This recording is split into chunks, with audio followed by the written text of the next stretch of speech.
नमस्ते। आज का ये वीडियो है हमारा sixth Lord in seventh house के ऊपर। देखिए, अगर हम पराशरीय मत देखें इसके ऊपर, तो बृहत पराशर होरा शास्त्र बोलती है कि जब षष्ठेश सप्तम भाव में हो तो जो जातक होता है वो स्त्री सुख से रहित, यशस्वी, गुणी, मानी, साहसी और धनी होता है। तो देखिए, यहाँ पे अगर हम इसको देखें तो जो पहला पॉइंट है वो यहाँ पे पराशर मुनि बोलते हैं कि जो जातक होते हैं वो स्त्री सुख से वंचित होते हैं। अब इसका रीज़न यहाँ पे ये भी हो सकता है क्योंकि जैसे हम लोगों ने पहले भी सिक्स्थ हाउस और सिक्स्थ लॉर्ड की बात की है कि जो सिक्स्थ लॉर्ड है वो मैलेफिक होता है। तो जब भी जो सिक्स्थ लॉर्ड है वो सेवंथ में प्लेस्ड होगा तो इससे हमारे को एक बात तो बड़ी क्लियर समझ में आती है, जो पता चलती है वो ये है कि ऐसे लोग जो होते हैं, इनकी जो स्पाउस होगी, जो वाइफ होगी, वो थोड़ी सी सिकली डिस्पोजिशन की होगी, यानी कि हेल्थ वाइज वो इतनी अच्छी नहीं होगी और थोड़ा सा वो डिजीज प्रोन होगी। अब कितने हद तक होगी, इसको देखने के लिए जो हम हमेशा बात करते हैं कि हमारे को जो लॉर्ड है उसके साथ किन प्लैनेट्स का पीएससी बन रहा है, जो सिक्स लॉर्ड है यहाँ पे और मेलिफिक्स के साथ कनेक्ट हो रहा है कि नहीं हो रहा है, हमें ये सब देखना पड़ेगा। और क्या एस्पेक्ट्स हैं सेवन्थ हाउस के ऊपर जहाँ वहाँ पे सिक्स लॉर्ड प्लेस्ड है।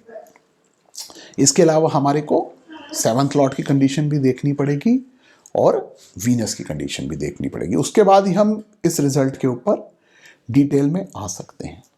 तो यहाँ पे ये बड़ी क्लियरली ये बात समझ में आ रही है कि हमारे को जहाँ पे भी सिक्स लॉर्ड सेवन्थ में मिल रहा है वहाँ पे हमारे को जो वाइफ है उसके ऊपर ध्यान से देखना पड़ेगा कि कहीं उसकी टेंडेंसी डिजीज़ की तरफ तो नहीं है। बिकॉज अगर नेचुरल है कि अगर डिजीज्ड होगी तो जो पॉइंट इन्होंने यहाँ पे दिया हुआ है कि स्त्री सुख से रहित, वो होने के चांसेस पूरे हैं। अब यहाँ पे अगर हम बाकी बातें कहें तो ये कहते हैं यशस्वी होता है, गुणी होता है, मानी है, साहसी और धनी होता है।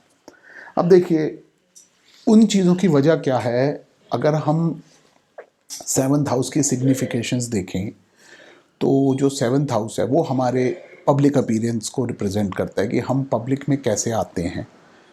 फर्स्ट हाउस जो है वो सेल्फ है और सेवन्थ हाउस हमारा पब्लिक अपीयरेंस है कि हम अपने आप को कैसे दुनिया में प्रेजेंट कर रहे हैं, वो भी हम सेवन्थ हाउस से देखते हैं।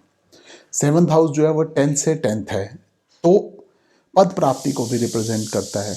और जो सिक्स्थ हाउस है, जो सिक्स्थ लॉर्ड है, वो 10वें घर से 10वें का 9वां स्थान है। मतलब वो आपके कर्म स्थान का भाग्येश है, लक है कर्म की। इस वजह से जब 9th लॉर्ड ऑफ कर्म is placed in the 10th house from Karma, तो ऑटोमेटिकली ऐसे लोग जो हैं इनको प्रोफेशन में मान सम्मान मिलेगा और पब्लिकली रिनाउंड होने के इनके चांसेस पूरे पूरे बन जाते हैं।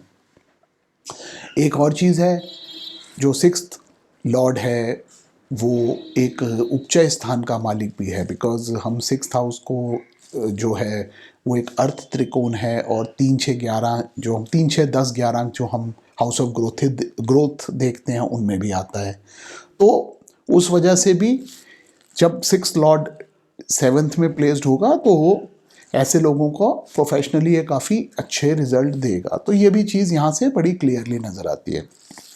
अब एक और यहाँ पे पॉइंट है, जो सेवन्थ हाउस है वो फोर्थ फ्रॉम फोर्थ है, यानी भवात भावम के प्रिंसिपल के हिसाब से वो जो है वो फोर्थ हाउस है, फोर्थ है, यानी कि होम अवे फ्रॉम होम। तो अगर यहाँ पे बैठ के सिक्स लॉर्ड 12th के साथ संबंध बना दे या 9th के साथ संबंध बना दे और 10th के साथ संबंध बना दे, तो उससे जो चीज़ हमने प्रैक्टिस में देखी है वो ये है कि ऐसे लोग जो हैं ये अपनी बर्थ प्लेस से दूर जाके, यानी विदेश में जाके इनकी जॉब करने के, काम करने के चांसेस काफ़ी होते हैं। बिकॉज सेवन्थ लॉर्ड जो है वो बाहर के घर को हमारे रिप्रेजेंट करता है, मतलब होम अवे फ्रॉम होम को। और अगर यहाँ पे सिक्स लॉर्ड जो कि सर्विस को, जॉब को भी रिप्रेजेंट करता है, वो अगर 10th के साथ कनेक्ट हो जाए, 12th के साथ कनेक्ट हो जाए, और नाइन्थ के साथ कनेक्ट हो जाए, तो ऐसे केसेस के अंदर बाहर के चांसेस काफ़ी बन जाते हैं। तो उस हिसाब से ये आपको काफ़ी अच्छे रिजल्ट दे सकता है। अब हमने जैसे बात की थी अभी वाइफ के सिकली होने की या डिजीज़ की या थोड़ी सी शादी में प्रॉब्लम्स जो आ सकती हैं सिक्स लॉर्ड अगर सेवन में प्लेस्ड हो, लेकिन एक बात हमारे को यहाँ पे हमेशा ध्यान देनी चाहिए, वो ये कि ये जो प्रिंसिपल है, जो मैरिज में हम प्रॉब्लम की बात कर रहे हैं या डिजीज़ की बात कर रहे हैं, ये जनरली सिर्फ आपको मेल चार्ट्स में देखने को मिलेगा। बिकॉज फीमेल हॉरोस्कोपी जो है, जो हम फीमेल चार्ट्स देखते हैं, उसमें कुछ प्रिंसिपल्स मेल चार्ट से डिफरेंट होते हैं। जैसे फॉर एग्जांपल अगर हम फीमेल हॉरोस्कोपी देखें, मतलब फीमेल चार्ट देखें, वहाँ पे अगर सिक्स लॉर्ड सेवन्थ में प्लेस्ड होगा तो वो ऐसे ही जो लेडी है जिसके भी हम चार्ट को देख रहे हैं, जिस भी लड़की के हम चार्ट को देख रहे हैं जहाँ पे सिक्स लॉर्ड सेवन्थ में प्लेस्ड है, तो वो उसकी शादी के लिए काफ़ी अच्छा होगा, उसकी हस्बैंड के ग्रोथ के लिए काफ़ी अच्छा होगा, और मैरिज जो है वो लंबी चलेगी, लॉन्गेविटी काफ़ी ज़्यादा रहेगी मैरिज की। अब उसका रीज़न क्या है? वो ये है कि देखिए फीमेल चार्ट्स के अंदर हम आठवां घर जो है वो उसके सुहाग के लिए देखते हैं, उसके मतलब लॉन्गेविटी ऑफ मैरिज के लिए। और यहाँ पे जो सिक्स्थ हाउस है वो आठवें घर से 11th है, यानी कि जो मैरिज की लॉन्गेविटी है, जितनी लंबी मैरिज सरवाइव करनी है, उसका लाभ है वो। और यहाँ पे वो उसके सिक्स लॉर्ड शादी के घर में यानी सेवेंथ हाउस में प्लेस्ड हो गया। तो ऐसे केसेस के अंदर वो मैरिज के लिए काफ़ी अच्छा होगा और उनको कोई इशू नहीं आएगा, शादी में कोई प्रॉब्लम नहीं आएगी। हस्बैंड जो है वो काफ़ी वेल टू डू होगा और काफ़ी अच्छा करेगा, और जो मैरिज की लॉन्गेविटी है यानी जो मैरिज है वो काफ़ी लंबी चलेगी। तो ये एक एक्सेप्शन है six lord in seventh house when it comes to female charts. तो जब भी आप छठे के स्वामी को सातवें में देखें तो ये सारे जो पॉइंट्स हैं इनको दिमाग में रख के ही इसको हमेशा एनालाइज कीजिए। तो ये मेरे कुछ thoughts six lord in seventh house के ऊपर। धन्यवाद।